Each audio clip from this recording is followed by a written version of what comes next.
Alright, let me get this straight. A man in a kabuki mask attacked you with an army of miniature flying robots. Microbots? Baymax, tell him. Yes, officer. Microbots? Yeah, he was controlling them telepathically with a neurocranial transmitter. Come on! I am not fast. Yeah, no kidding! Go, go, go, go! So Mr. Kabuki was using ESP to attack you and Balloon Man.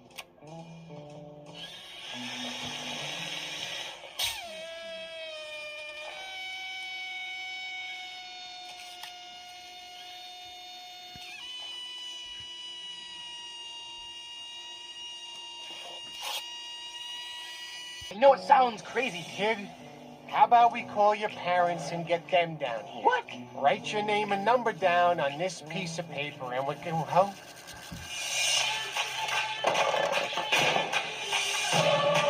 We've got to catch that guy. But first, you're gonna need some upgrades.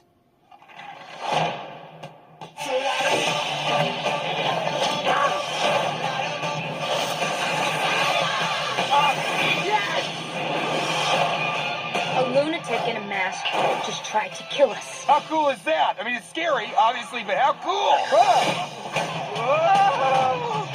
What's wrong with you? Low battery. You home, sweetie? We jumped out a window. What was that? We jumped out a window.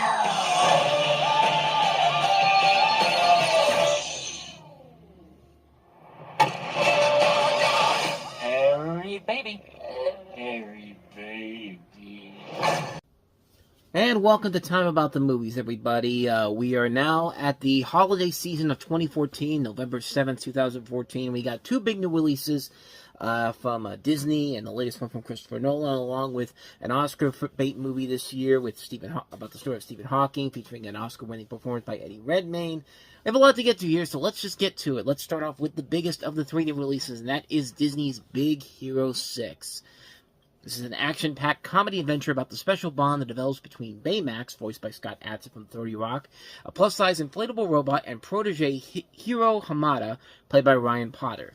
When a devastating event befalls the city of San Francisco, of course, a mixture of San Francisco and Tokyo, kind of like how Hey Arnold is supposed to be like a mix between Seattle and New York, and catapults Hiro into the midst of danger. He turns to Baymax and his close friends to discover the mystery, and Hiro transforms his friends into a band of high-tech heroes called Big Hero 6. Now, this is based off of a Marvel comic book by Man of Action, which is also the same people that gave us the Cartoon Network series Ben 10. This is Disney again. This is their first big animated movie since Frozen, so there was a lot at stake for Disney, especially since Frozen was their biggest hit to date at that point. This is one of their more experimental animated movies, like Wreck-It Ralph was, as this is the first animated movie based off of a Marvel property. And, this is very much in the same vein as something like, it's having The Little Mermaid and then coming off of that and doing Rescuers Down Under, or, after Princess and the Frog came out, you do stuff like Tangled, which is a fairy tale that people go to see, and then the next movie you do is Winnie the Pooh. I mean, sometimes it works, sometimes it doesn't work box office-wise, but the movies are still classics all across the board.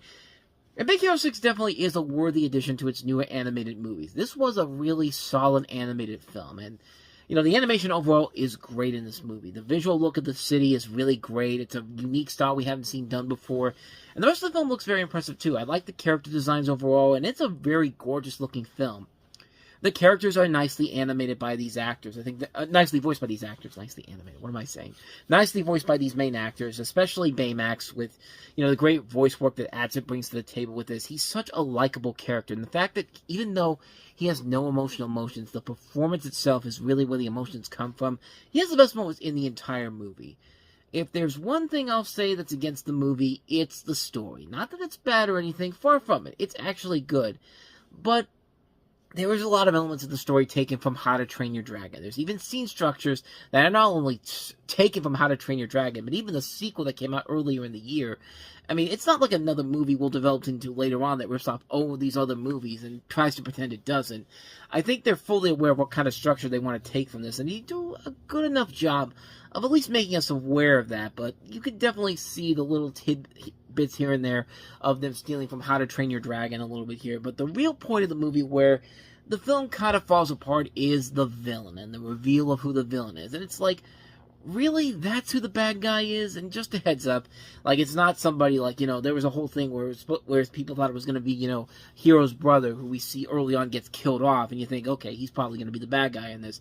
And it's not a character voiced by Alan Tudyk, even though he played a bad guy in the last 2 Disney animated movies, so there's your hit right there. It's basically James Cromwell's character. When they go into the twist of who this villain is and why the villain is doing what he's doing, the big question I had was, couldn't they have established this better? I mean, the main reason for why the villain is doing this is never mentioned early on in the movie. It's not until the big reveal of who the villain is that the rest of the characters see what he's doing, why he's doing it. It's just like, it makes no sense whatsoever. Even the ending is kind of a letdown overall. I mean, creatively, the final action sequence is nicely done. It has some very good moments in it.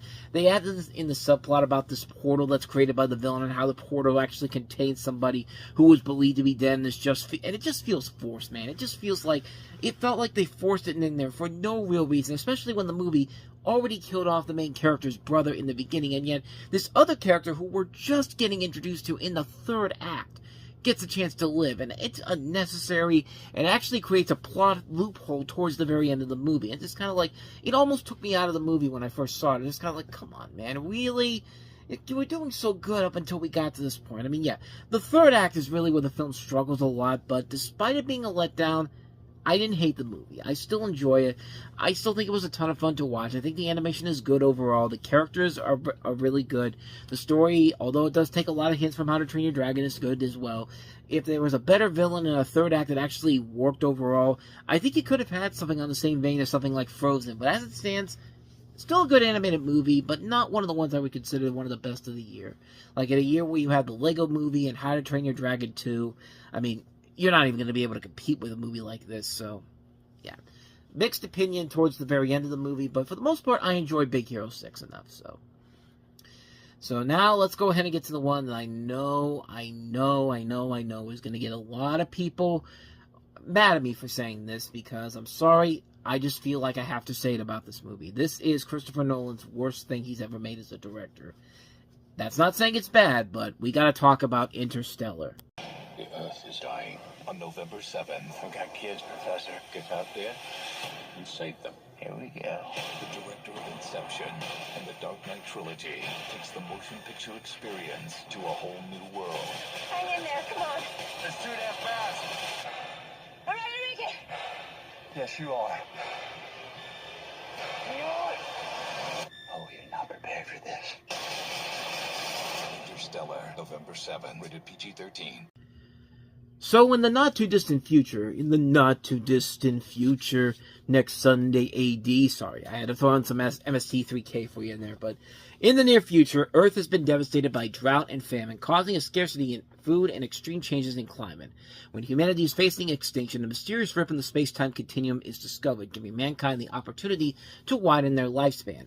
A group of explorers must travel beyond our solar system in search of a planet that can sustain life.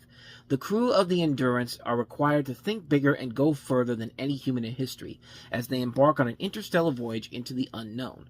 Coop, played by Matthew McConaughey, the pilot of the Endurance, must decide between seeing his children again and the future of the human race. And like I said, Christopher Nolan is a brilliant director. He's the guy that can take complicated movies that wouldn't appeal to the general masses but still make it work. Every movie he had made up to this point was a great movie, or at the very least a good movie. But as I always say, every good director is entitled to have at least one bad movie in his career. Steven Spielberg has had a couple of bad movies in his career. AI is one of those examples. Martin Scorsese had Kundun. Tim Burton has had several bad ones, and it was only a matter of time before Christopher Nolan had to strike out, and this was it. This, my friends, is the worst film that Christopher Nolan has made as a director. But this is not a bad movie. It's just not the masterpiece we were all expecting it to be. Trust me, nobody was more disappointed with this film than me when I was getting ready to see this. I was so excited for this when those trailers came out. I thought we were in for something amazing on the level of Gravity, maybe. And what was the end result? A movie that looks good on paper, but sucks in the story department. It's one of those type of films where the visuals are better than the actual movie, and ordinarily this is one of those films where I would say visuals don't make the movie, but positives first. I'll get to the good stuff. The acting overall is great. Matthew McConaughey is really good in the movie. He's got a great chemistry with everybody in the film. Anne Hathaway, Michael Caine, John Lithgow, his daughter, Mackenzie Foy, one of her early film roles. The rest of the cast overall is good, but they're not as good as the main cast members overall. The visuals really are the selling point of the movie. They are gorgeous to look at, and on a big screen, they are amazing to look at. I saw this in Cinemark XD when it came out, and it was something that I still have memories of it, seeing it as big on the screen that I saw it in. And the film is pretty solid for the first hour and a half. And then, just like Airplane, the shit literally hits the fan. I mean, the turning point is where the movie begins. The turning point where the movie begins its inevitable downfall is when Michael Caine basically tells Cooper's daughter, who's now grown up to be played by Jessica Chastain, that he sent her father into space knowing that there was no way he could ever come back. So basically, he hired him and the rest of the crew to repopulate. I mean, you'd think someone would have brought this up as a possibility before they went to space, but no. But the part that really made me go like, you gotta be fucking kidding me, is when you have a character played by Matt Damon, who's a robot who was in a stasis on an icy ammonia-saturated planet, who out of the blue, and I mean out of the blue, just decides to become a bad guy and kill Cooper and use their plan to come back to his planet. And once again, Christopher Nolan can't write regular villains to save his life. He's good at writing Batman villains well enough, but when he has to write an original villain, he's terrible at it. I mean, Marion Cotillard is a great actress, but I'm sorry, when she plays the villains in both Inception and even in The Dark Knight Rises, she was terrible as the bad guy. You could never buy her as a legitimate threat, and Matt Damon in this is never seen as a real threat in this movie. I mean, why does this movie even need to have a bad guy? It's supposed to be a realistic look at what's beyond our solar system. It's not supposed to be Inception in space. And then there's the scene where Matthew McConaughey goes into the Gargantua. Yeah, the big black hole is called Gargantua. And he ends up in a Tesseract, which, yeah, now we're ripping off the Avengers. I mean, does this feel like Christopher Nolan to you? Because it certainly doesn't for me. I mean, I think Christopher Nolan is better than this. And ends up in a space where time is non-linear. Early in the film, there's a subplot about Cooper's daughter believing that there was a ghost in her room, because she keeps seeing paranormal activity in her room. This comes up in the scene much later in the film, and you can see where it comes around to. The ghost that's been haunting Cooper's daughter's room is Cooper himself, and the mystic beings that create the universe were the humans themselves. So basically, you ever see that episode of South Park where Mr. Garrison is puking after the doctor says, "Hey, by the way, you ever see that movie Contact?" And basically the movie turns into this. Way to see that entire movie to see the alien and it was her goddamn father. They ripped off Contact. Of all the movies to rip off, why would you rip that one off? I mean, that wasn't even good the first time around. It's like when Disney tried to keep pushing this idea of a magical animated adventure where a human turns into bears. Hey, it didn't work with Brother Bear, but it will certainly work with Brave, which, no, it really didn't, even though it won a Best Animated Feature Oscar, which I'm sorry, that's still one of Pixar's weakest movies overall. And I just love how the film just decided to change the mood of the kids when the daughter is a real jerk when she's younger, but she's more reasonable when she's older, and the son is reasonable when he's young, but he turns into a jerk when he's older, and there's no continuity here whatsoever. And if that wasn't insulting enough, guess what they do? They throw on this happy ending where they flash to the future where Cooper is now 124 years old and everybody is happy and singing Kumbaya. His daughter has created a new world in space. His daughter is reunited with him as a much older woman. Yeah, as a much older he's reanimated as a much older woman played by Ellen Burstyn. Like, after he makes amends with his daughter, he goes out and tries to find Brand, Anne Hathaway's character, who's on another planet. I mean, I don't think nothing could ever come close to the stupid ending of Artificial Intelligence, where, they go and find the blue fairy and all that type of stuff. But man, this comes pretty damn close. I mean, I couldn't believe how much the second act kills the enjoyment of the movie from the first half. The first half of the movie was actually really good, and this is why the movie is such a massive disappointment. Not only is this movie way too long, 3 hours is just way too long for a movie like this, where you don't need 3 hours. You could take the second hour out, and I think the movie would have been fine overall. Sure, the ending would have been lousy, but at least would have been a tolerable short film of about 2 hours long, but 3 hours of watching this is just way too goddamn much. I mean, This should have been another Gravity. They should have just kept it short, make it more realistic, shouldn't have resorted to bringing in stupid action cliches and a lazy twist ending. But what this is just a massive disappointment from somebody you expect something great from. This represents the first major misstep for Christopher Nolan, with a second half that takes away all the good things that he had going in the first half and replace it with a boring, generic BS that takes the realism out of the film and replaces it with the same action film BS we've seen done to death over and over and over again. It really did feel like the movie just dropped directors in the second half and said, Christopher Nolan, you're great and all, but we don't think you're making this movie too good. So we're gonna bring in this hack director. We're gonna bring in John R. Leonetti, because why not? But here's the good news, though. This is the worst thing Christopher Nolan has directed. Nothing has ever come close to being this bad. He has gone back to form. He has gone back to making great movies. Dunkirk, the next film we'll do, is great. I really like Tenet. I know a lot of people are kind of mixed on that overall, but I was really lucky enough to see that in theaters. That was one of the first movies I got to see post-COVID. And then, of course, Oppenheimer, which won him the Best Picture, well deserved. And The Odyssey looks amazing, too. So, yeah.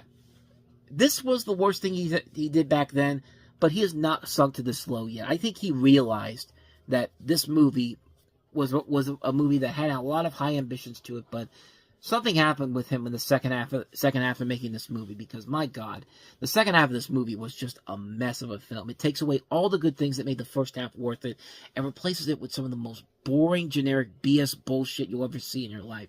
I know I said BS bullshit twice, but yeah, it's just, you get the point. It takes the realism out of the film, and again, I'm just kind of repeating myself here, but despite all those problems, it's a gorgeous-looking film. I would really consider giving it an extra star just for the visuals alone, but I can't do that. I mean, this movie had opportunity to give us something great and groundbreaking by the time it was over, but it just never did that. It's a visual spectacle with some good acting in it, so that's the only thing it's really got going for it. But other than that, though, the rest of it is just garbage, and it just feels so unlike a Christopher Nolan film. And it really pains me to say this, because I love this guy as a director. I'm not saying this to badmouth the dude at all. I mean, like I said, he hasn't made a bad movie since then. So yeah, this was the one time in his illustrious career where it really felt like he was half-assing it, especially towards the second act. I mean, yeah, this movie isn't great, but it's not going to make me say I hate Christopher Nolan from this point going forward, because the guy has made much better films than this and continues to make better films to this very day. So yeah, there you go, Nolan fanboys. Come at me. You know, I love Christopher Nolan movies, but I'm sorry, I can't defend this stinker. This one was rough to get through. I mean, the first half was great, and then the second half, not so much. So let's go ahead and move on to our last movie that we have here. Another movie that might get a little bit controversial because of what I'm about to say here. But Eddie Redmayne starring as Stephen Hawking in The Theory of Everything. Critics are raving about The Theory of Everything. To the esteemed Dr. Stephen Hawking. Rolling Stone declares it's riveting, emotional, a one-of-a-kind love story all rolled into one triumphant film. Eddie Redmayne and Felicity Jones reach for the stars in two of the year's best performances. While there is life, there is hope. The Theory of Everything, rated PG-13, now playing in select theaters. Now, this is, of course, the story of the life of Stephen Hawking, set at the University of Cambridge. It details 3 decades of his life of Stephen Hawking, played by Eddie Redmayne, and also features the story of how he met his wife, played by Felicity Jones, dealing with his relationship with her ex-husband, his diagnosis of motor neuron disease, also known as amyotrophic lateral scoliosis, and his success in the field of physics. And this is a story where, I mean, yeah, it's about as Oscar baity as you can get, and as much as I love Eddie Redmayne's performance in this, I think it is the best thing about the movie. It's a mesmerizing, solid performance overall that really is the thing that holds it together. I mean, it's a good performance overall. Did I think it deserved to win Best Actor at the Oscars that year? No. And I'll say this because there was a much better performance that was in that category that year that should have gotten the award easily. In fact, a lot of the nominees in this category should have gotten the award over this. I mean, a good movie we're going to get to in a couple of weeks' time here. Selma has an outstanding performance by David Oyelowo as Martin Luther King Jr. that really should have been a performance that should have gotten an Oscar nomination, but sadly it didn't. I mean, this category has Steve Carell in Foxcatcher, which we're going to get to that in all a good time. Bradley Cooper in American Sniper. That movie overall I think is a little overrated, but his performance in that was pretty good. Benedict Cumberbatch in The Imitation Game, I think that should have won it. But Michael Keaton, man. Michael Keaton, I think, should have won that award easily. I think, yeah, Eddie Redmayne's good in that movie, but he's not the best performance that year. Michael Keaton in Birdman was a mesmerizing character study of this guy, and basically mirroring Keaton's life in general. That should have been the best actor winner over these other performances, but yeah, this performance overall isn't that great. I'm taking that back. I mean, it's great. It's a great performance, but it's not great enough to win the Oscar, is what I'm trying to say. I think that this is a performance where I don't even want to say they gave it to him because of his body of work, because people didn't even know who this guy was for a number of years. I mean, his big breakout was Les Miserables a couple years ago. And then because of this, and also because of his performance in The Danish Girl, he essentially got the role in Fantastic Beasts and Where to Find Them. He's the best thing about that movie, but those movies aren't that great either. And it's the fact that he also managed to not only win this Oscar, but do it after giving a bad performance in a film like Jupiter Ascending, which we're going to get to, because, yeah, his performance in that movie is atrocious. But I'm bad-mouthing the guy as if he's a bad actor. He's not a bad actor. I mean, he was good in the movie. He was the one thing that was carrying that film overall, but you can't sit there and tell me that that's a great movie overall. It's a good movie that works because of his performance overall, but I'm sorry, it is a film that literally is falling into the typical Oscar bait territory. So, I mean, the writer of this movie has written a lot of Oscar bait films. I mean, this is the guy that wrote Anthony McCartan. This is the guy that wrote The Darkest Hour, the Gary Oldman movie where he won the Oscar, which basically that was a body of work performance. Bohemian Rhapsody was about as safe and marketable as a biopic as you could get, and that won Rami Malek the Oscar. I mean, Whitney Houston, I Want to Dance with Somebody. He's writing the Michael Jackson movie, for God's sakes. I mean, that should pretty much tell you, yeah, this guy is not really a great writer overall, but he makes movies that the Oscars love because they fall into the Oscar bait category. And this is definitely a film where it's just like, I can't really say it's a bad movie, because it's not a bad movie. It's a fine film. I just don't think it should have won Best Actor. Eddie Redmayne should have won Best Actor over somebody like Michael Keaton. It's like, I mean, it's not as bad as Colin Firth winning out over these great performances in 2010, Jeff Bridges in True Grit, Leonardo DiCaprio in Inception, Mark Wahlberg in The Fighter. Like, that I think is much worse than this. But this, yeah, there should have been, this wasn't the best performance that year, but it's a great performance overall. It's the one thing I will say makes me keep this movie in my collection. I still have a copy of this on DVD, and I still watch it every once in a while, because the performance overall is really good, and it is a fascinating story about Stephen Hawking's life before he eventually became the person that we all know him for. And surprisingly, no mentions of the Epstein Islands in this, surprisingly, but of course, this was years before anyone even knew, before most of us even knew what Epstein's Island was, but I digress. But anyway, not much more to say about this one, except that it's a good movie. I don't think it should have won Eddie Redmayne the Oscar overall. I think there were many good performances in that category that should have won that Oscar that year, but what are you going to do? I'm not in the Academy, unfortunately. Maybe someday, but no. There he is again. Almost 2 decades and he still comes. How you doing, buddy? Brought you your favorite candies. Come on, Lloyd, you gotta get over her. Mary Samsonite was just a girl. That's it, kid. Come on, spit it out. God, yeah! Wait a minute, so you mean you have been faking for 20 years? Mm-hmm. And it was all for a gag? Yep. That's awesome! Oh, why don't you roll me inside? We'll get the nurse to take the catheter out of me. We don't need nurses for that. But don't you have to... The sad truth about it is, that's probably one of the funnier gags of this movie.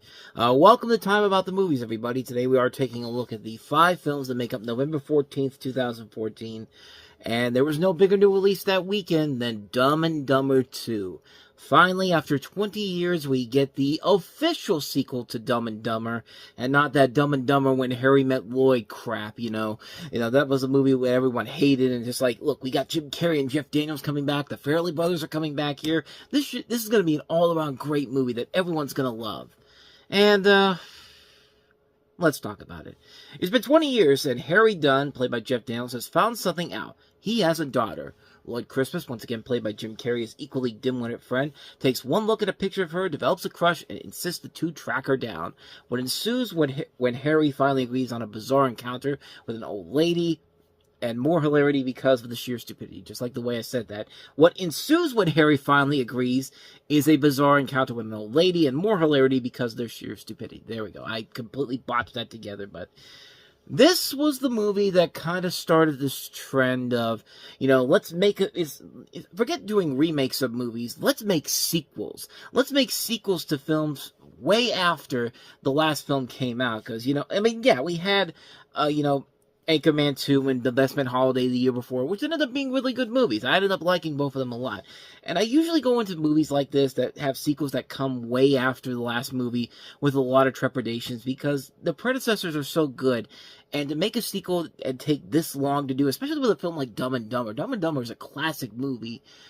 Yeah, I went into this with a little bit of concerns, but I figured it's got to be better than Dumb and Dumber, and it is, but at the same time, it's kind of not.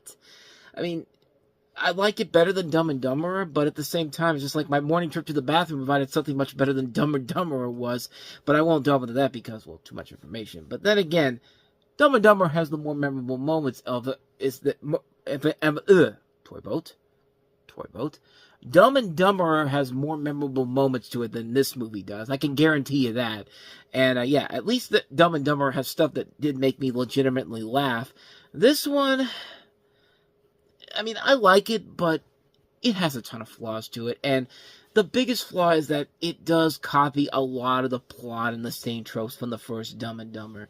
You have so many elements that are taken from the first film and brought into this film with different consequences. Like, for example, you got Laurie Holden from The Walking Dead and Rob Riggle playing the bad guys, and they're very similar to Karen Duffy and Mike Starr from the first movie. Rob Riggle joining Harry and Lloyd is similar to what happened with Mike Starr's mentor when he joined them on the journey in the first film. Penny Pitchlow, Rachel Melvin, is in the same fashion as Mary Swanson, Lauren Holly from the first movie. Lloyd's dream sequence is similar to the one he had with Mary in the first film. The Ken conference at the end is like the dinner gala at the first movie, and just like other elements taken from the first movie. And as somebody who really loves the first movie, you can easily spot where they took a lot of elements from the first film and just redid them all over again. It's basically a Here We Go Again sequel. For a sequel that's 20 years after the first movie, you'd think they'd try something new with the characters that hadn't been done before. But no, it's just going back to the same tropes we've seen done over and over and over again. And once again, the biggest problem with the movie was something very similar to another Universal comedy released in 2014, and that's Ride Along. So at this conference, where Penny is set to speak, Harry and Lloyd can't get in without a ticket. They try to force themselves in dressed as scholars in graduates, capes, and robes. It fails, so one scientist comes around to hear that Penny is there with her father. He mistakes Harry for Bernard, who's like this, he's like this, intelligent person. He's an intelligent scientist, and he invites him and Lloyd to join the first seminar. The part that bothers me the most is that the scientist says that nobody's ever seen this guy, Mr. Pitchlow, in person before, and a couple things come off the bat right away. First of all, nobody's ever seen a picture of this guy. He's supposed to be this great guy, and yet nobody has one single picture of him. Like, Ride Along had the exact same problem. The Atlanta police couldn't figure out who the bad guy was since they didn't have a picture, with my argument being that if the police can't figure out how to make a what's this person may look like photo today, how the hell are they supposed to know who this guy is? There's a photo of him where he has a child. Like, you need to tell me that they don't have the computer system where they could take a picture and advance the age to what it looks like today. This was before AI became the norm. So why wasn't it in the film? Because the filmmakers think it makes too much sense. It's like, if you have to steal from The Taurus, which has the exact same plot, you're doing something really wrong. The Taurus is a piece of shit. And if you're stealing from that movie, you clearly have something wrong with you. And here's why this makes no sense. There has to be some idea of what this guy looks like. Hell, the daughter doesn't have a photo of him or something that they can use as a reference. And the other problem I have with this is that if this convention has some of the smartest people in the room, why would anybody look at Harry and think to themselves, this guy is the famous Mr. Pitchlow? And it's just kind of like, what? Like, towards the end of the film, this plot just gets way too confusing for its own good, especially in the final conflict. It's just like, there's parts of it that can easily be understood, but then they just start throwing all this shit at the wall that makes no sense whatsoever, and just pop out of nowhere. This thing makes no sense whatsoever. And what really pisses me off about this movie is that they made such a big deal about the truck being back from the first movie. You know, the poster has the truck as, you know, Harry and Lloyd just going up the hill and coming out of the truck and all that. There's one scene where they find that truck, they drive it, they get over a hump, the truck falls apart, and then they use a Zamboni truck that was at the same impound lot. It's just like, that made me so mad when I first saw that, because it's just like, so you were only using that for a cheap gag, and all you can think to yourself is, and all I can think to myself is, you gotta be kidding me. Like, you wasted rebuilding that truck for a 20-second gag. I mean, you couldn't have used the truck more in the film. I mean, Seabass from the first movie has more scenes in this than that truck does. And he's in the post-credits. Like, he's barely in the movie at the very end.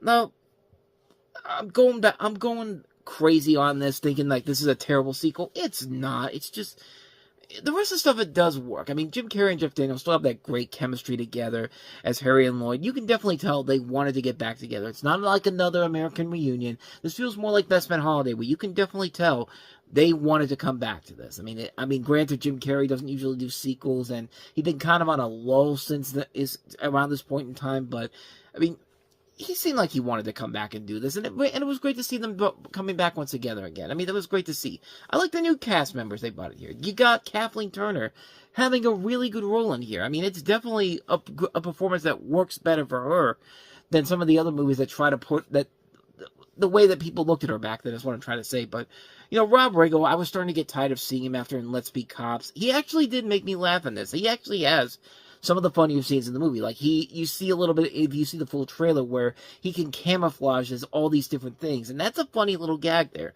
There's even a pretty good cameo in there, and I'm not going to say who it is, but, oh, who am I kidding? It's been 12 years. It's Zombieland. Bill Murray's in his movie, and he has a good cameo there. It actually is really fun. I actually like that they did use some of the original characters. You got Billy from 4C with the original actor, and he was actually really good.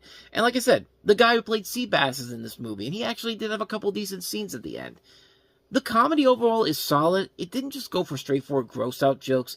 I mean, pretty much like the first movie in general. When they used the gross-out jokes, it was funny. Like, of course, the memorable scene in the first film is the toilet scene. And, you know, that works very well. It's the greatest toilet scene ever.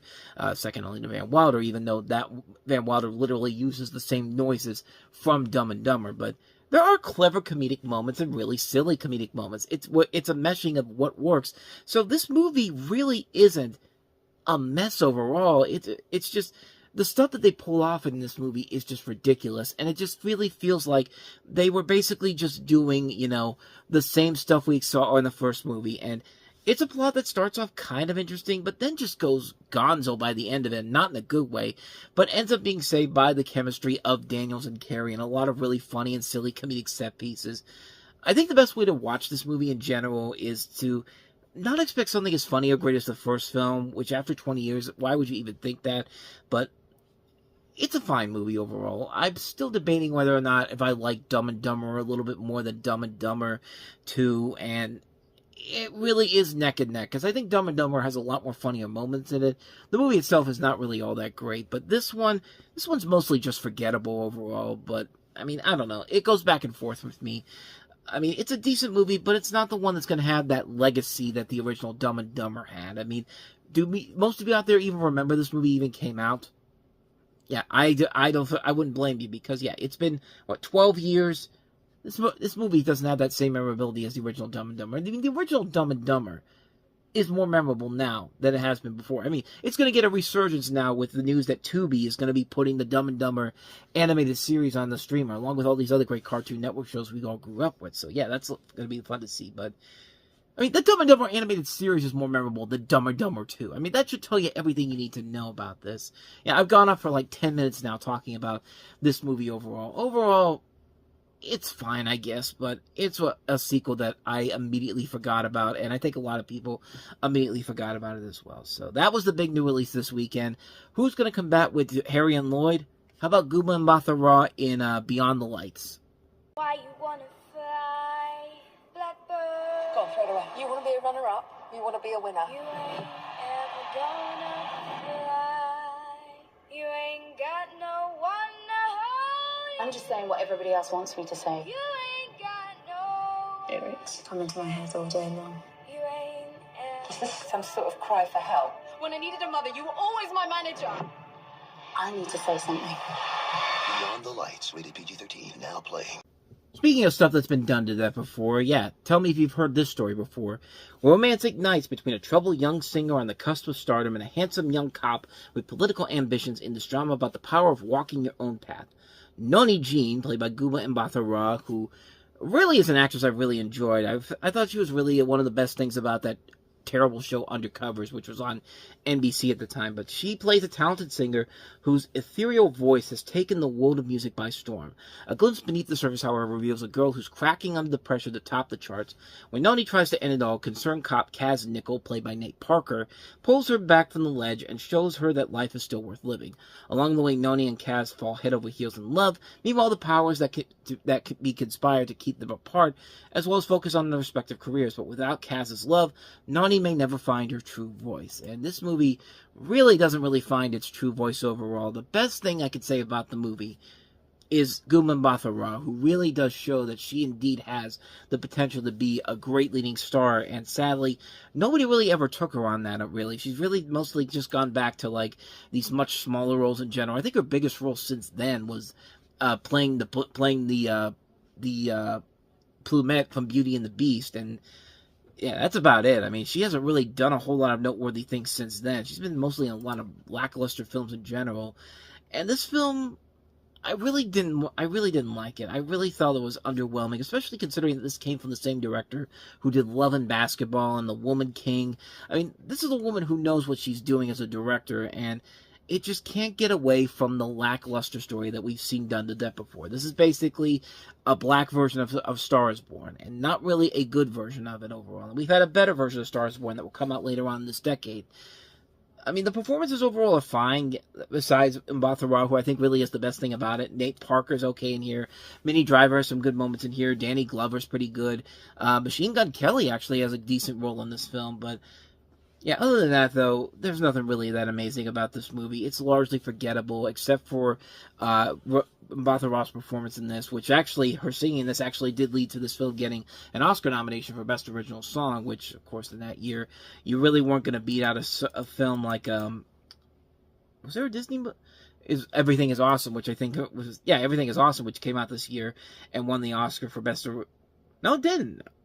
Oh, Glory won. Okay, from Selma. Okay, my mistake. I completely apologize for that. But you know, it was a tough list overall to be involved in here with this, with Selma, Begin Again, and a Lego Movie. Yeah, it was a tough category overall. But yeah, it was a good movie. What am I saying? It's a good movie. It's an okay movie. It's nothing amazing, nothing spectacular. The only thing that really stands out about it is Mbatha-Raw, who I think really does give the film that light it needs to show that it's above a normal mediocre film. It's okay. I'll just say that. It's just an okay film. So with that said, let's go ahead and move on to easily one of the best movies of this weekend. Jon Stewart making his directorial debut based off of a story about somebody who used to work on his Daily Show, and that is Rosewater. Journalist Monsignor Bahari was interviewed in Iran for the Daily Show. Quick question, are you a terrorist? 1 week later, he was arrested for being an American spy. Sir, I'm a journalist. That's it. How many girlfriends do you have? You have friends in New Jersey? I'm not a spy. You are a spy. Now is the time. Rosewater, rated R, now playing.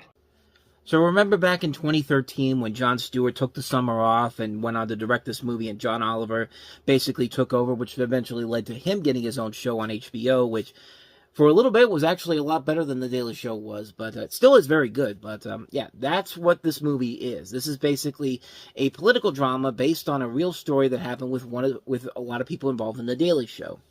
So in 2009, a London-based Iranian-Canadian journalist, Mazir Bahari, is detained in Iran after he reports on violence against protesters on the country's presidential election, as well as giving a satirical interview with Jason Jones in The Daily Show, while his pregnant fiancée waits for him. Bahari spends 118 days at Evin prison before brutally interrogated.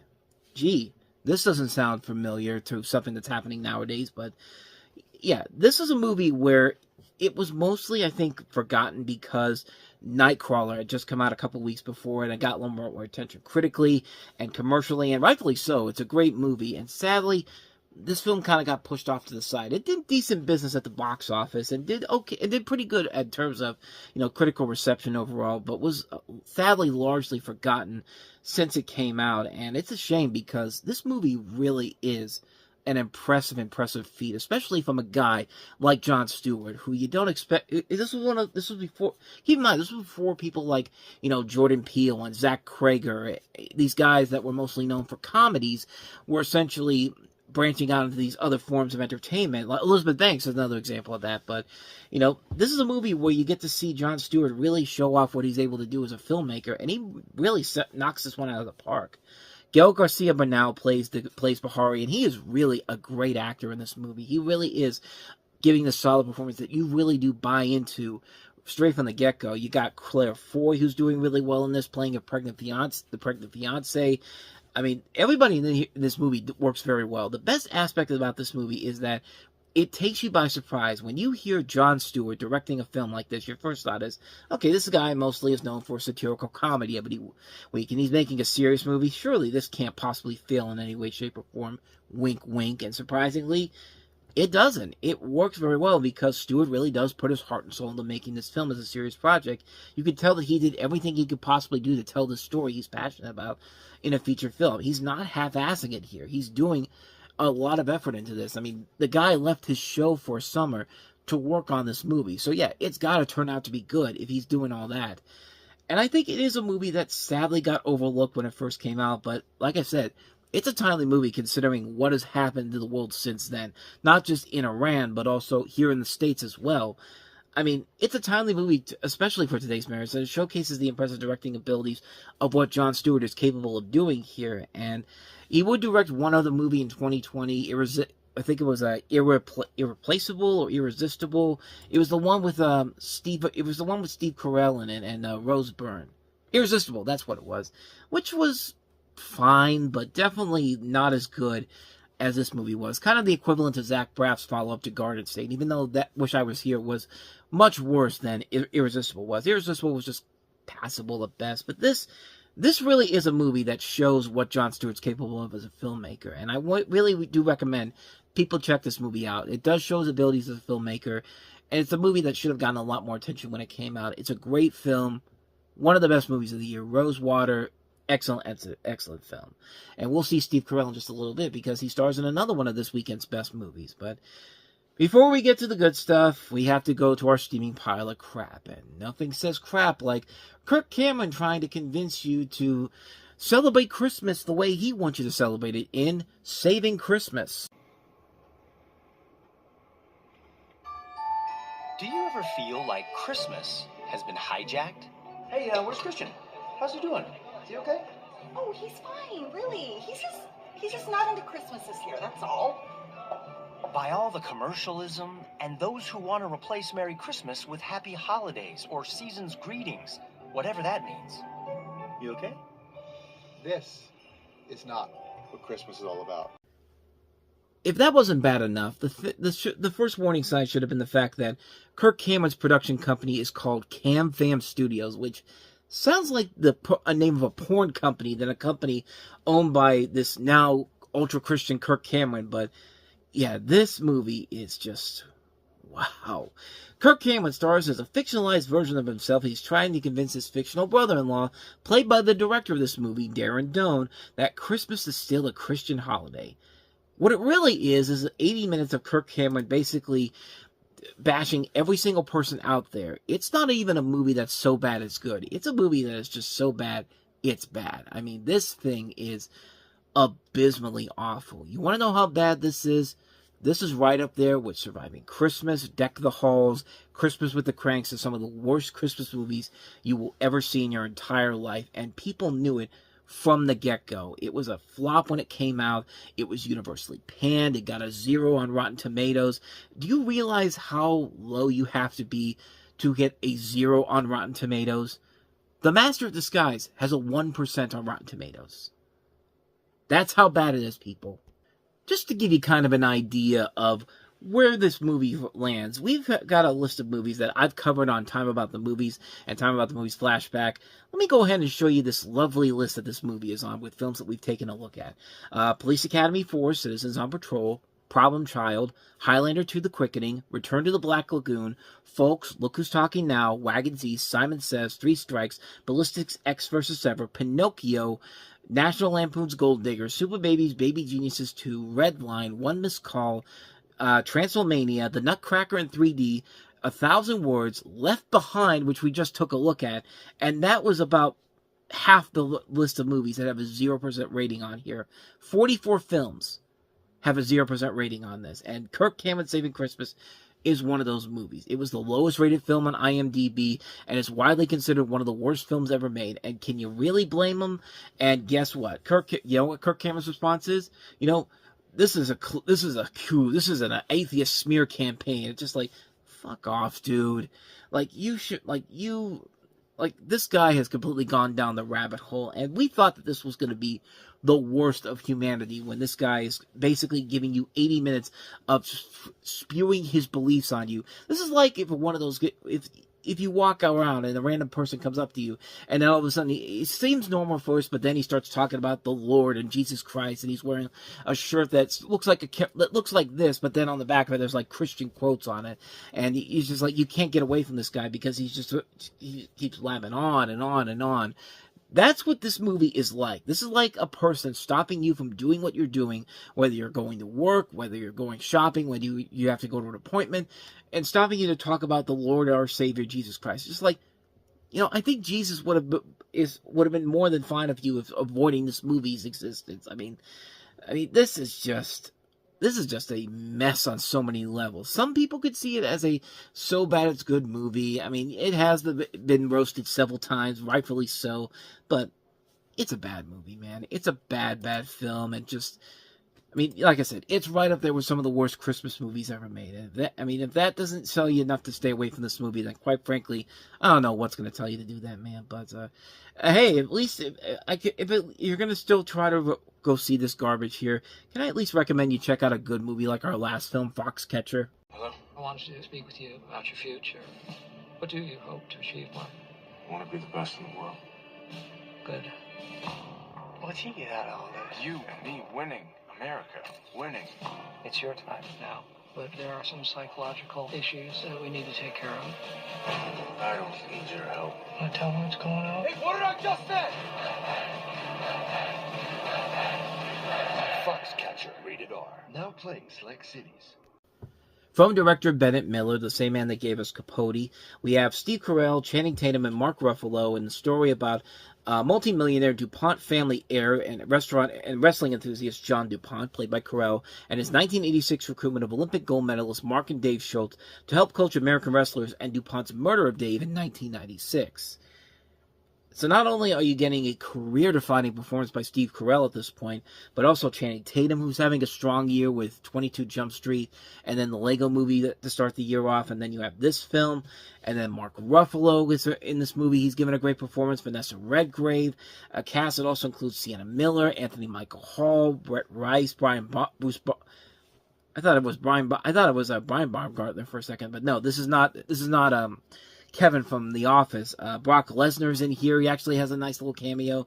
But yeah, this is an outstanding movie. And it's working mostly because of the star power in this movie and just this defining performance by Steve Carell that just really knocks it out of the park, man, and shows that this guy is not just a funny guy. Kind of like with Rosewater, with Jon Stewart. Here you have a film where Steve Carell really is giving it his all with this performance and just knocks it out of the park, man.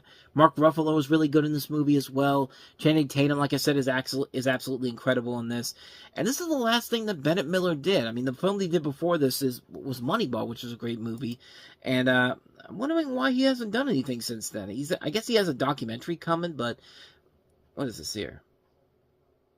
Layers upon layers of filmmaking Bennett Miller's AI-generated photos. Okay, maybe that's why he's not doing it, because he sadly has entered the world of AI, like a lot of people have, but the guy's still a great director. He's directed a couple of movies I really like, a couple good performances overall. The hell was that? I mean, even at 37 years old, I can still crack my voice here. I'm like a Sean McDonough from ESPN, you know, the all-time leading tackler in the history of the Chiefs. If you don't know what I'm talking about, go watch Monday Night Football in 2017 with the Chiefs and the Redskins, or the Commanders, as you youngsters out there know them for. But anyway, I'm getting completely off topic here. This is written by Dan Futterman, who also wrote A Mighty Heart. He's written a bunch of other movies we talked about. This is a movie that really does work. I think it is a very well-made film, and it works because these performances are so good that you get so attached to it right away, and it's a great movie, man. It's an outstanding film. Definitely one of the year's best movies. Foxcatcher is definitely worth checking out. It's the things we love most that destroy us. They're coming, Kenneth. Peter is the capital's weapon. In the same way you're ours. No one can survive this. We must fight back! The Hunger Games Mockingjay Part 1, rated PG-13, in theaters November 21st. I was close on that one. It's getting better as time goes on. Welcome to Time About the Movies, everybody. I apologize for that completely. We are looking at the one new release of November 21st, 2014, which is, of course, The Hunger Games Mockingjay Part 1. This is, of course, coming off of one of the best action movies of all time, really. One of the best sequels of all time, The Hunger Games Catching Fire, the year before, with Francis Lawrence coming in, taking over from the original director, Gary Ross, who did the first Hunger Games movie, which was a good movie overall. The Hunger Games films have been pretty solid all across the board. Mockingjay Part 1, however, let's talk about it. The story continues to follow Katniss Everdeen, once again played by Jennifer Lawrence. Having twice survived the Hunger Games, she finds herself in District 13 under the leadership of President Coin, played by Julianne Moore, and the advice of her trusted friends. Katniss reluctantly becomes the symbol of a mass rebellion against the Capitol and fights to save PETA and a nation moved by her courage. So how do you top two very good movies, starting off strong with the original Hunger Games movies, and then outdoing yourself with Catching Fire, which was really one of the best sequels I saw since The Dark Knight, which is high marks all across the board, and I don't think this was the way you should have done it, but honestly, it can always be worse. It could have easily gone down the Twilight path of, let's do two Twilight movies, but instead of doing a story in the first one, we're just going to go ahead and just give you 45 minutes of an actual story, and then pad it out with pointless music videos. That was what Breaking Dawn Part 1 was. I mean, literally, that's what that was, but I'll say this. This is definitely the least enjoyable of the Hunger Games series, if not the worst one, but it doesn't really make it a bad movie. It just feels pointless. And really, that's the biggest problem with the movie. It feels pointless. This really should not be a two-part movie, and it should have been just a straightforward one-part film, because we all know the big epic stuff is going to come in the next movie the following year. And here, there really isn't a whole lot of action in this movie. There's only two scenes where there's action. The hospital scene where the hospital gets attacked, and then the scene where the dam gets blown up, and that's about it. There's literally a whole sequence where the Capitol attacks the rebellion's home, and really nothing happens. All that happens is in the background. The only real tension in the scene is whether or not Katniss' sister or her cat make it into the bunker when they're attacked, and that's it. Like, even the movie is really anticlimactic. You've got a scene where 6 of the rebels go into the Victor's Tower to go after the other 3 Victors who are being imprisoned, and just when you think all hell's about to break loose and the worst possible thing's about to happen, they're all out safely. It's just like, what? Like, really? Like, it's just like, I mean, come on, Lionsgate. You've hooked us in with Catching Fire, one of the best sequels of recent memories, and this is how you follow it up? And I get it. A lot of people, it's the fans of the books themselves, which I have not read the books, but, you see you hear from them and they say that Mockingjay is the least popular of the books, the books in the series, but if this is the first half of the book, you can kind of see why. I mean, it doesn't help that we as a society have a problem with too much talking and not enough action in movies, and at least the general public would think that overall, which, I mean, there's been a lot of great movies where you don't need a whole lot of action or dialogue. You could just let the characters do the work for you. I mean, there's been a number of great animated movies that have done that. And really, the biggest problem with the movie is that there's way too much dialogue being spatted out through this and little action. This is an over 2.5-hour movie, and really, it feels like nothing is going on in this. Like, nothing really is happening whatsoever. And while it is good dialogue, the entire marketing campaign, some of what we just saw there, has been centered mostly on the action sequences. And like I said, there's only 2 big ones in this movie, and that one I just showed you showed off one of the big ones. And it's just like, most people who don't give movies their full respect usually can't stand movies with more dialogue than action, so why would people think that this was a good idea? My main complaint with the movie is that we spend way too much time on the dialogue and not enough action, and because of this, it definitely just shows that it should have just been one movie. They only did this because of what Harry Potter did a few years ago, and again, that's why Twilight went to 2 movies, because of what Harry Potter did. Harry Potter had so much in that final book, The Deathly Hallows, that of course it had to be split up into 2 movies. Of course it had to be split up into those films. Granted, the first film wasn't that great, but it made up most of it for the second film. I mean, all that said, though, I did enjoy the movie. I think the dialogue, as much as I hated, and there was so much of it, is really solid stuff. I like the political, satirical elements they add to this, and that's to be expected from a guy like Danny Strong, whose other works have included the HBO movies Recount and Game Change, and more recently, Lee Daniels' The Butler. The acting is still really good. Jennifer Lawrence really is the one thing that does hold this together. I still think of her as Katniss as one of the best female characters of recent film history. I mean, she has to give a more emotional performance this time around, and she does knock it out of the park. She's a hell of a good singer, too. But luckily, she doesn't resort to this by overacting her ass off. That honor belongs to Donald Sutherland as President Snow, who is so over-the-top evil in this. He's just brilliant in it. Like, he chews up so much scenery as an evil villain that every time he's on screen, he's just incredible to watch. He's the equivalent to Scorpio from The Simpsons. I mean, you know that he's a bad guy, but he's just so loving the hell out of it. Albert Brooks is just chewing the fuck out of it, and you just go along with the ride with it. I mean, it's great to watch. I mean, it's not the greatest performance overall, but, you know, it's a fun, over-the-top, villainous performance that you have to give it its proper credit. I'm sorry, I got distracted by the Daytona 500. I don't usually watch NASCAR. I was really only watching this simply because Bart Simpson was going to be doing the green flag, and it's a guy in a Bart Simpson costume, but I just had it on throughout much of the day, but yeah, they just had a big crash with all these different cars and all that. I'm not a NASCAR person, but anyway, I'm getting off topic here. Most of you will probably not even know that the Daytona 500 is happening by the time I'm recording this, but yeah, it looks like the Logano car was the one that caused this massive pileup here. So that should give you an idea, if you are a NASCAR fan, knowing which part I'm talking about here. But anyway, back to the Mockingjay Part 1 review. The rest of the cast overall is really good. Elizabeth Banks, Woody Harrelson, Philip Seymour Hoffman, one of his last performances. Of course, he died earlier in the year. Liam Hemsworth, Jeffrey Wright, Josh Hutcherson, they're all back. They bring in people like the aforementioned Julianne Moore, Natalie Dormer from Game of Thrones, Michelle Forbes. Nobody's really given a bad performance in here. They're all pretty solid all across the board.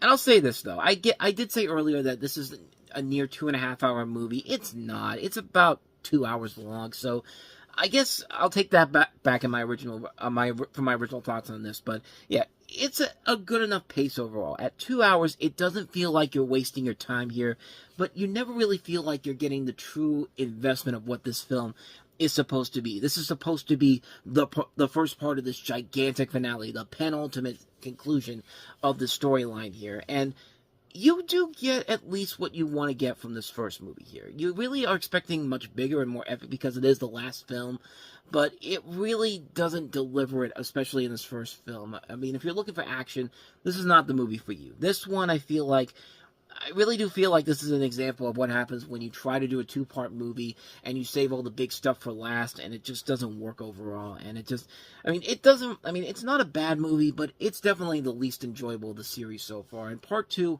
will fix a lot of the problems that this film had and just basically tell you that, yeah, this thing should have been just one film in general. I mean, it shouldn't be split up into 2 films unless you really have something big planned for both movies. I mean, like, when Avengers Endgame and Avengers Infinity War were split into 2 movies, everyone was wondering how that was going to work out. And you know what? They made enough there to make a big event in both movies. There was a lot of action, a lot of dialogue. That's the best way to do a 2-part movie overall. This one, not so much. Like I said, it's not terrible, but it's definitely the lesser of the Hunger Games movies in general. Probably my least favorite of the series overall. So there you go. That's my thoughts on Mockingjay Part 1, and that's going to wrap up this episode. needs saving. It will take the most elite team on Earth. Skipper, Kowalski, Rico, and Private. We're the elitist of the elite. Up high! Whoa, hey now. From the creators of Madagascar. Okay, boys, this is it. The mission we've been preparing for our entire lives. Remain calm, penguins. You are now under the protection of the North Wind. Private, dibble me. We're not going anywhere with you. We don't even know who the heck you are. The North Wind is an elite undercover interspecies. An elite undercover interspecies task force dedicated to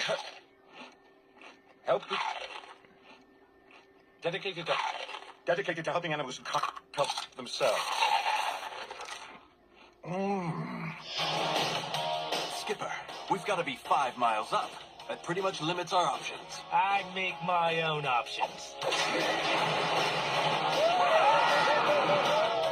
Brilliant move, Skipper. But now we seem to be outside the play.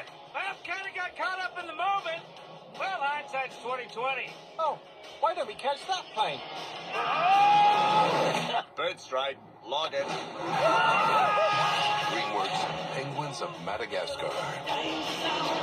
Now we're talking. Let's get to work. 400 meters.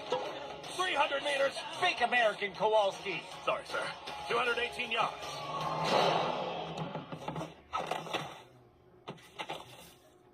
Okay, then. It's clear what we need to do next. Yeah, baby. That feels right. Welcome to Time About the Movies, everybody. Happy Thanksgiving weekend 2014, because that's exactly what we're taking a look at. The 5 films of November 26, 2014, and we're starting off with the biggest of the new releases, which is DreamWorks' Penguins of Madagascar. This is obviously, of course, the spin-off to the Madagascar franchise, featuring the breakout stars of that series, the Penguins themselves.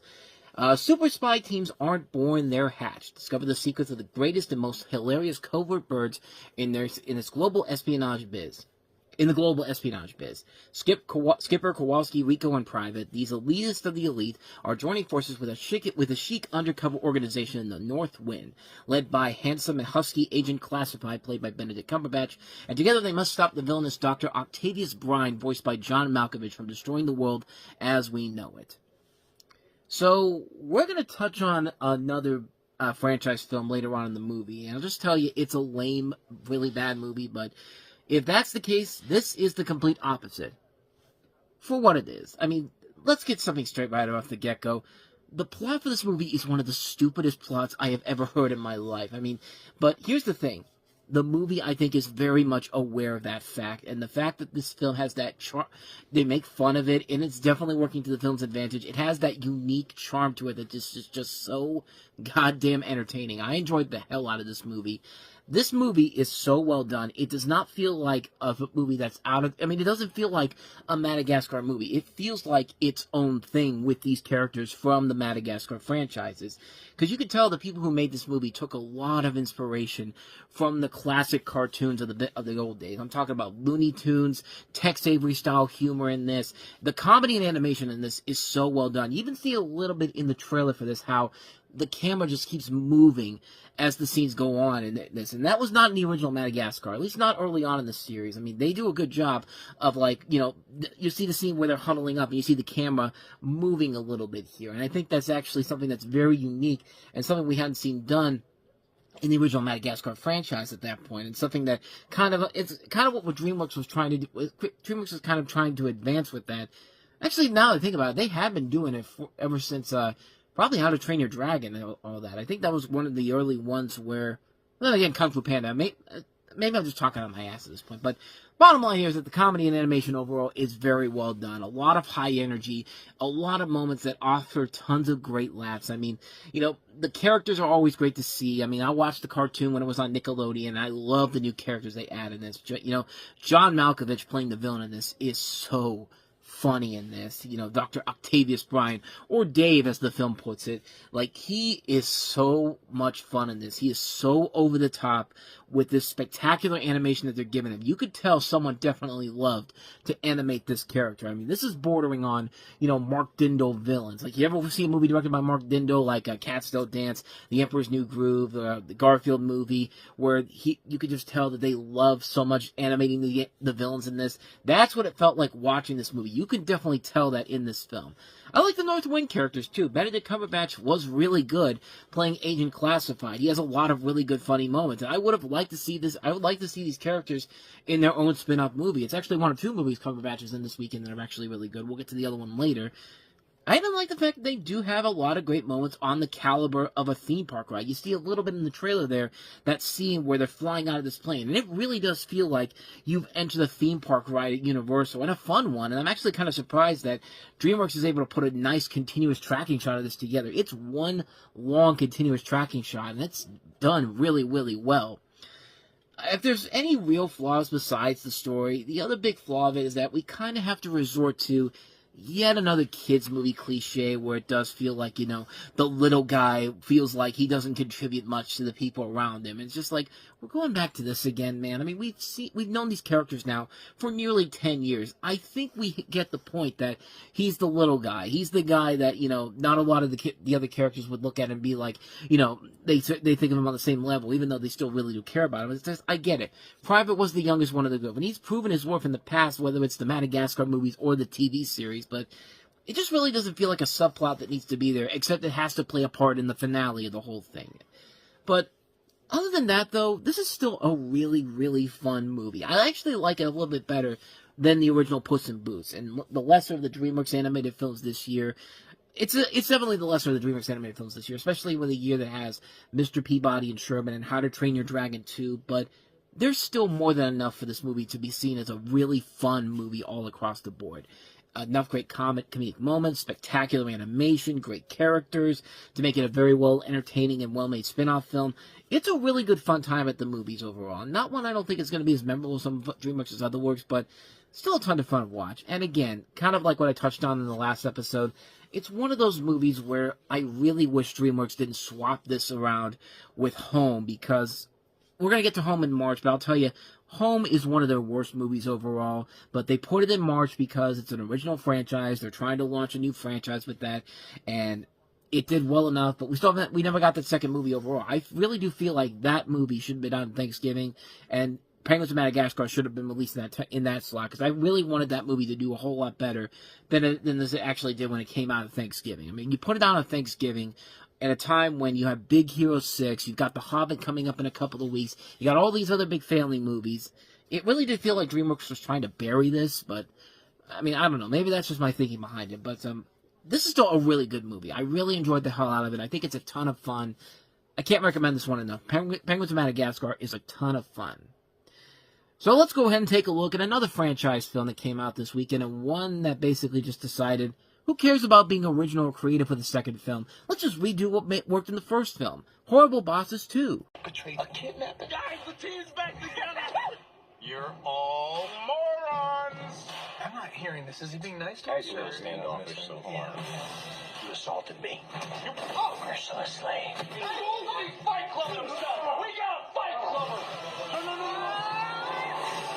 I'm gonna go freshen up, all right? Oh, save me a shake. First time on the slopes, so I'm gonna stay off the black diamond. Horrible Bosses 2, rated R. No, really, this is the textbook definition of a Here We Go Again sequel, because it is literally the same plot as the first movie. Fed up with answering to higher-ups, Nick, Dale, and Kurt, once again played by Jason Bateman, Charlie Day, and Jason Sudeikis, decide to become their own bosses by launching their own businesses. But a slick investor, played by Christoph Waltz, soon pulls the rug out from under them. Outplayed and desperate and with no legal recourse, the three would-be entrepreneurs hatch a misguided plan to kidnap the investor's adult son, played by Chris Pine, and ransom him to regain control of their company. And the first Horrible Bosses movie is such a solidly funny, dark comedy with a lot of great dark humor and great chemistry from its stars overall. In fact, I mean, honestly, my favorite scene in Horrible Bosses can perfectly sum up my thoughts on Horrible Bosses 2. Learn from motherfucker! Son of a bitch! So fucking tired!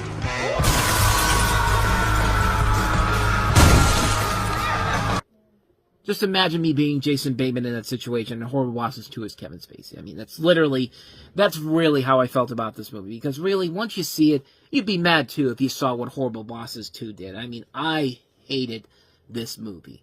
I really hated this movie. It's just a bad movie. It's because it's absolutely 100% pointless. There is no reason for this to exist whatsoever because there is nothing creative about it, and it's another one of those stupid retreads of the first movie that aren't creative at all. This is a movie that is basically, let's regress the characters down from where they were at the beginning of the first to where they were in the first movie, and then let's just do the whole thing all over again. It's just like, these characters regress so hard in this movie. Like, it's like the first film never even happened. So what's the point? What's the point of doing this all over again? It's just like, it makes no sense. There is only one good thing I can say about this movie that is really good, and that's Kevin Spacey when he has those brief cameos in this movie, and every line he says in this movie is fucking hilarious. He's basically the Chevy Chase in Caddyshack 2 in this movie.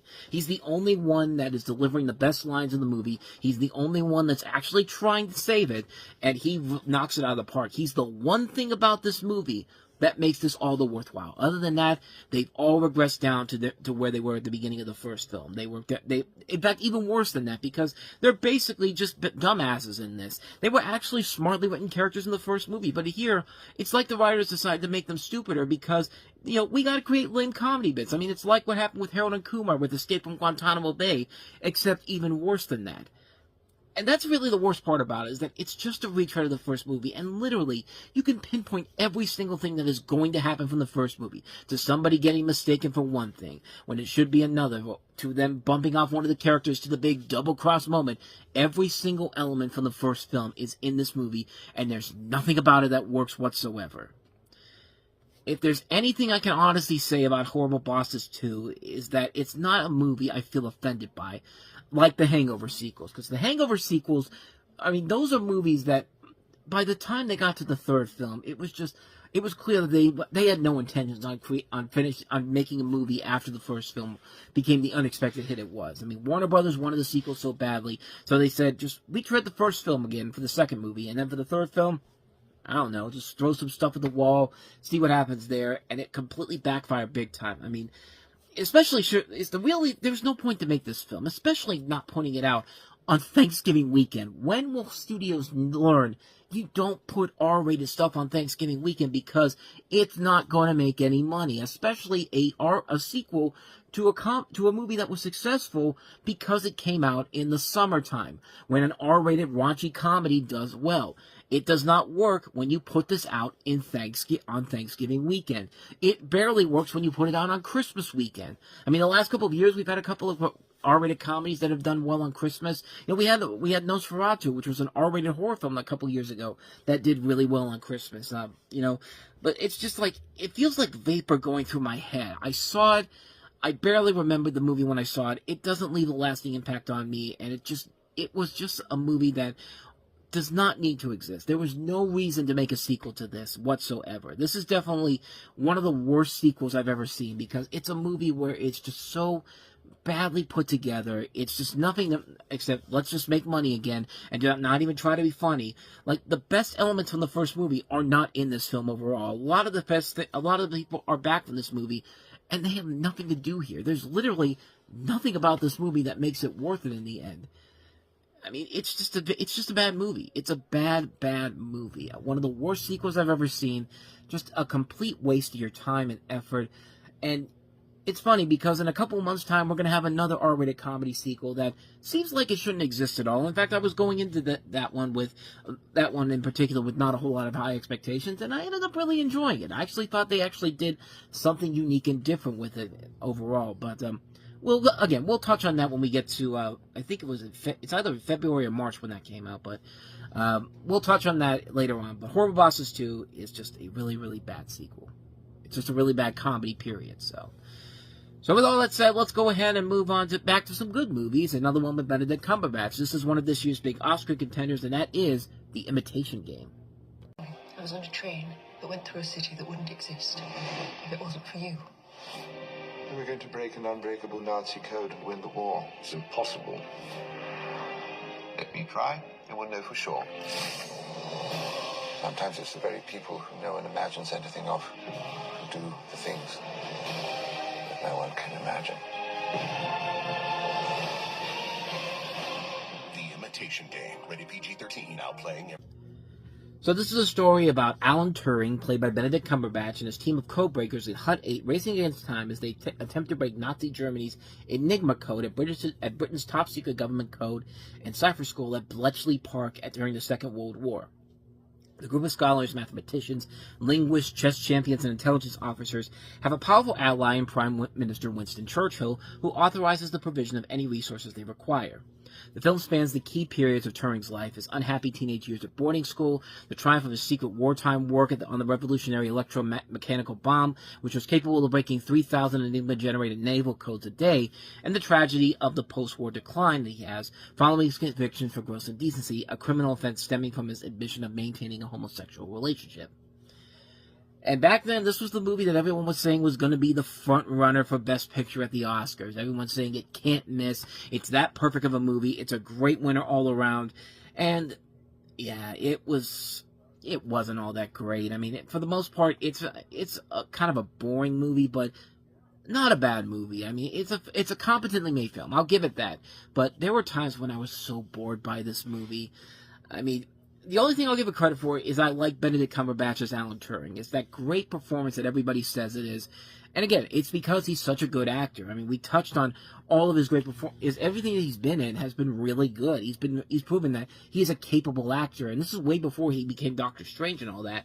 Like, his performance to me came off as something like a mix between Daniel Day-Lewis as Christy Brown from My Left Foot and Sheldon Cooper from The Big Bang Theory. I don't know how the hell Cumberbatch is able to pull that off together, but I'll be damned if he doesn't pull it off. He's the one thing that saves this movie from being downright terrible, and I won't take that away from the film at all. The rest of it is pretty mediocre. The cast is fine, I guess, but there's nothing really memorable about them at all, and they all kind of play stock characters in this that we've seen done to death over and over and over again, and that's my biggest problem with the movie. It's clearly an Oscar bait movie, and it's not played out well at all. We've got the asshole boss and the main character played by Charles Dance from Game of Thrones. We've got the, a woman clearly can't do what us men can do cliche, the woman being Keira Knightley as Joan Clark. We have the conspiracy theory cliche, the cliche in which they're about to shut down the experiment, but get a month to try again. The cliche where nothing works and it's almost deadline time, and then there's that one thing that nobody ever brought up beforehand, because it comes up, and when they do that, it works. The cliche where the woman sticks by the main character despite what he's done, and yet the main character says one thing that automatically makes him the bad guy, and worst of all, the cliche where we see flashbacks of the main character with a good friend, and the last time we see him together, it's a happy moment before we know that the best friend is gonna die. I mean, good lord, it's that type of a story. You don't have to throw in this many cliches. This has the exact same problems that were in The King's Speech. And it does almost absolutely everything The King's Speech does. It doesn't do anything new or groundbreaking with it, and the fact that it not only swept the Best Picture award when it came out that year, it got Best Director, Best Actor, Best Original Screenplay, when there were so many other better movies that year, just proves that the Oscars didn't even bother to try back then. And I know I'm just kind of rambling on with The King's Speech again, but I will say this.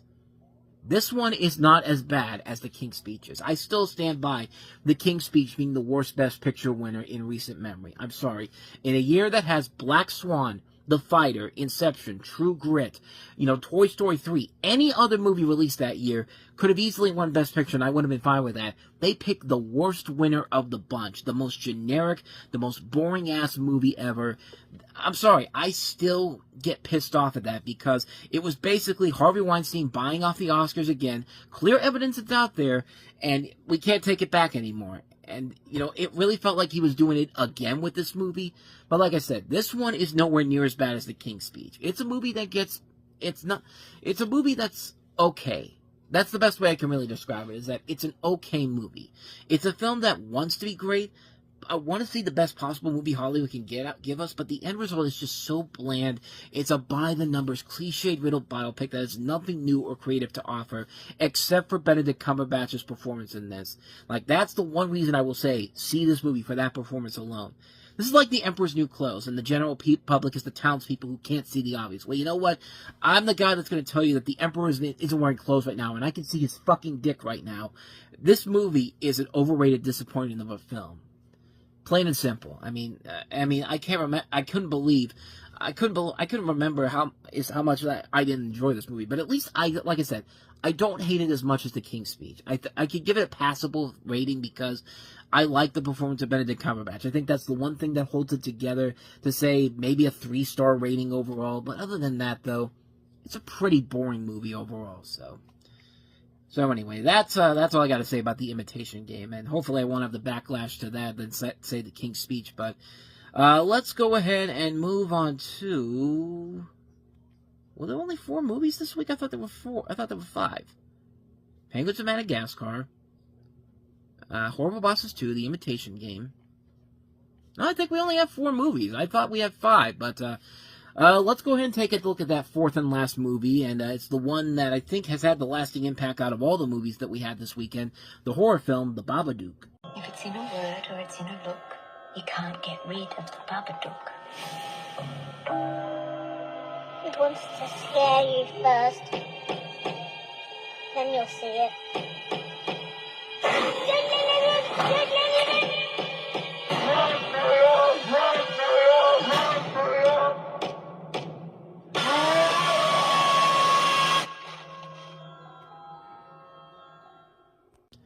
And it's a really good movie, a really good horror movie. I mean, it's a classic movie that just feels like something like this feels like a story that Are You Afraid of the Dark would have done back in the day on Nickelodeon, back when that show was on the air. So you have a story where you have a widowed single mother who, with her son, must confront a mysterious humanoid monster in their home. She finds this pop-up book called Mr. Babadook. She reads the story, and she starts realizing that these strange events are happening, and so the story essentially comes to life, and as the film goes along, you know, the mother gets possessed by the Babadook and all that, and it really does lead into a lot of tension-filled moments in here. This movie is absolutely terrifying and really well done. It's a really good movie. This director, Jennifer Kent, who makes her feature film debut on this movie, she really does a fantastic job of creating this tension-filled movie with this mother, you know, basically trying to protect herself from killing her own son when this monster takes over from her, possesses her, and it is legitimately terrifying. It is visually stunning to look at.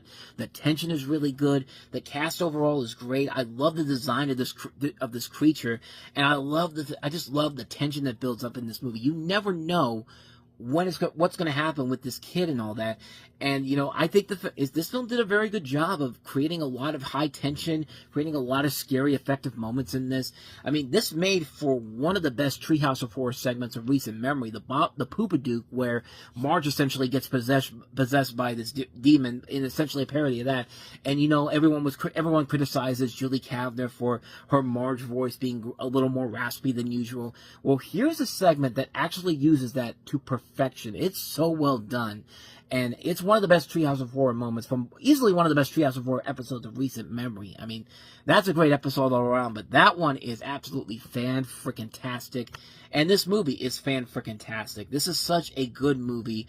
I can't recommend this one enough. If you haven't seen it already, definitely see The Babadook, because it is definitely well worth the watch. It's a really good, scary film.